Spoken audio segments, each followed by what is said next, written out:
इस्लामाबाद से मेरी फ़्लाइट थी दुबई के लिए। दुबई से ऑनवर्ड मैंने कनेक्टिंग लेनी थी लंदन के लिए। रात 1 बजे मैं इस्लामाबाद एयरपोर्ट पहुंचा। मेरी फ़्लाइट ने टेक ऑफ करना था 3 o'clock।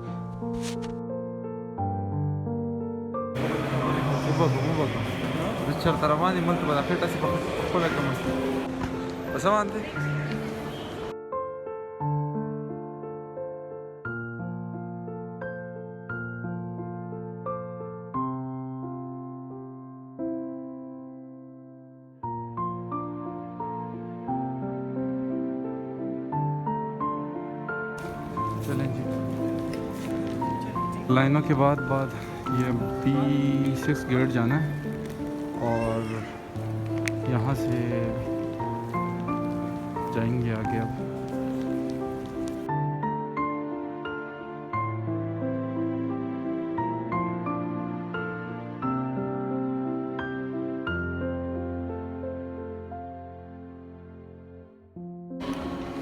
आज बहुत लाइनों में गुजारा है इन्होंने, लाइनें थी, तो देखें आगे क्या होता है। अब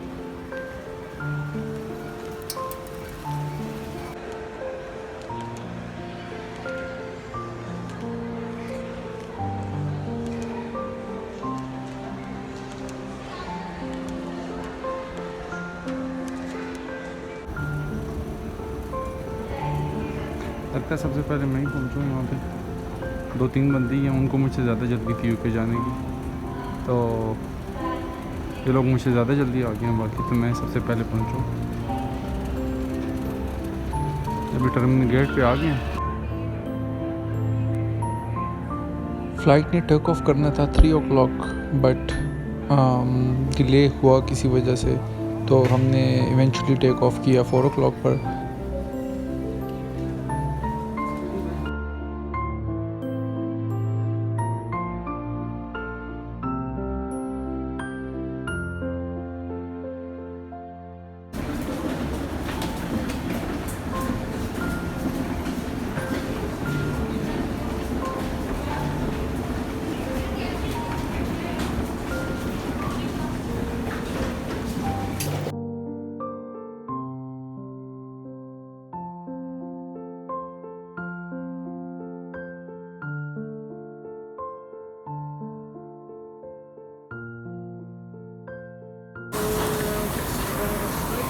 Right, please. Good morning, sir. What are you doing today? You're going to go straight and to your right, please.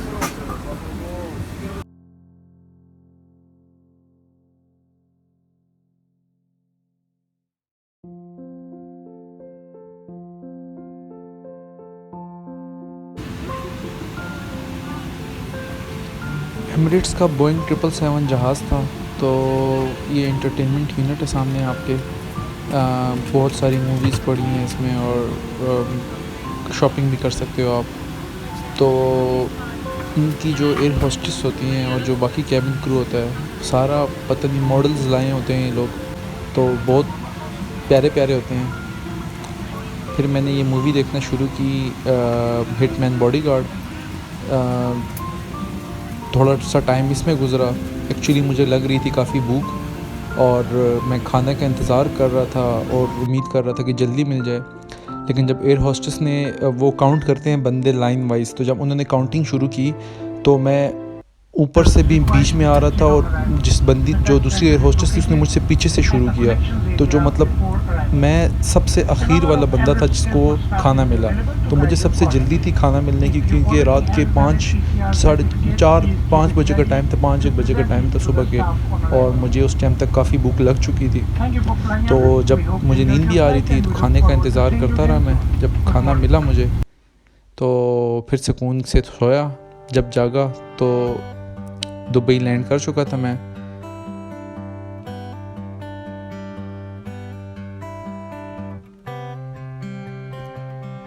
फिर फ़ीडबैक मैंने दिया, तो फ़ीडबैक भी मैंने कुछ चीज़ों पर अच्छा नहीं दिया, जैसे कि खाना मुझे लेट मिला था, बस उस चीज़ का दुख था मुझे।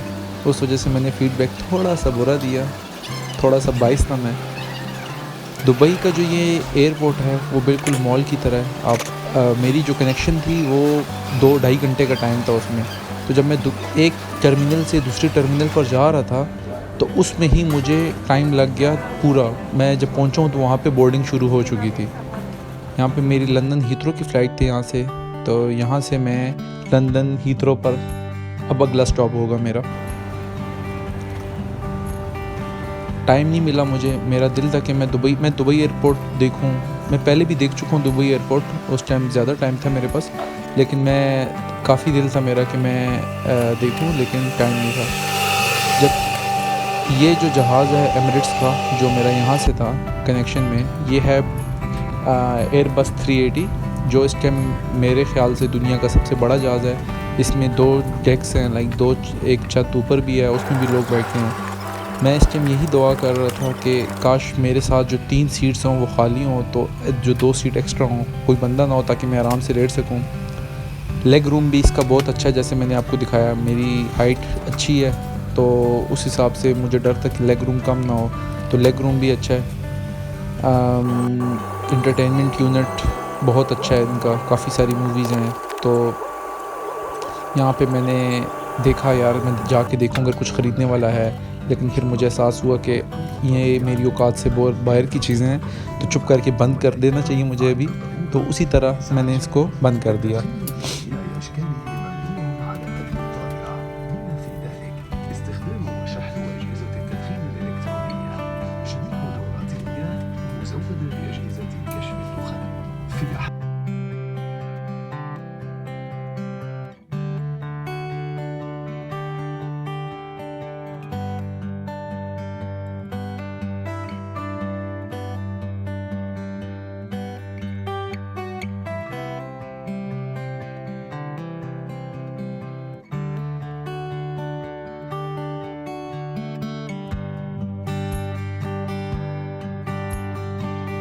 दुबई का मैंने ऊपर से नज़ारा लिया, बुर्ज खलीफा आप देख सकते हैं, ये मेरी बकेट लिस्ट में है और इंशाल्लाह बहुत जल्द मैं विज़िट करूँगा इसका। फिर मैंने फ्रेंड्स लगा लिया, फ्रेंड्स सीज़न मेरा फेवरेट सीज़न है। थोड़ा सा टाइम इस पे पास किया, खाना आया जो बहुत टेस्टी था, खाना खाया और नज़ारे लिए। फिर जब यूरोप यूके वगैरह में जब हम एंटर हुए तो जो बाहर का माहौल था वो एकदम चेंज हो गया। ग्रीनरी, पानी, वो सब कुछ आपको दिखाई दे सकता था और बहुत बहुत खूबसूरत नज़ारे थे जो मैंने एंजॉय किए।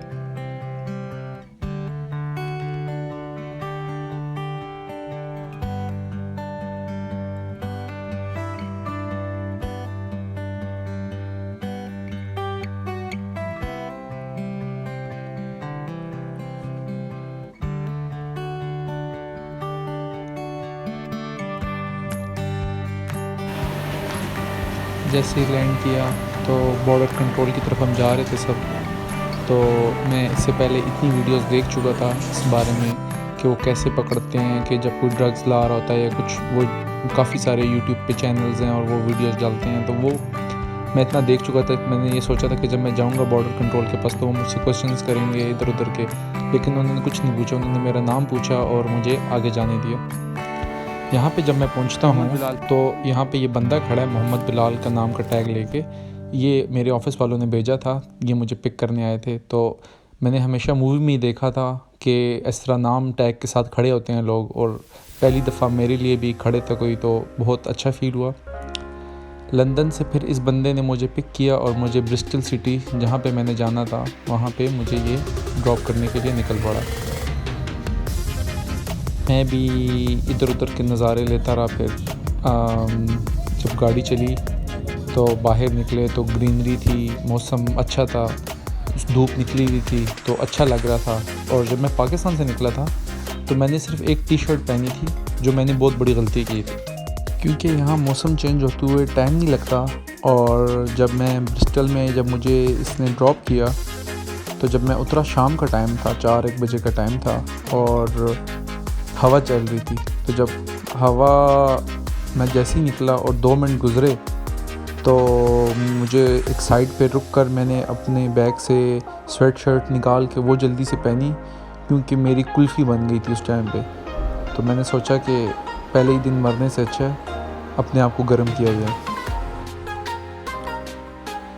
ये ऑलमोस्ट मैं निकला था रात 12 बजे पाकिस्तान के और घर से, और यहाँ पर पहुँचते पहुँचते मतलब यहाँ पे यूके का 5 बज चुके थे ऑलमोस्ट शाम के, और 4 घंटे का टाइम डिफरेंस भी है, तो ऑलमोस्ट मुझे कोई 19-20 घंटे लग चुके थे। जो ड्राइवर था ये बातूनी था, तो मैं बीच में सो जाता था और ये बात करता था तो मैं जाग जाता था। तो इसके साथ ही कहानियाँ फिर मैं लगी रही, ये कुछ कहानियाँ सुनाता रहा मुझको यूके के बारे में।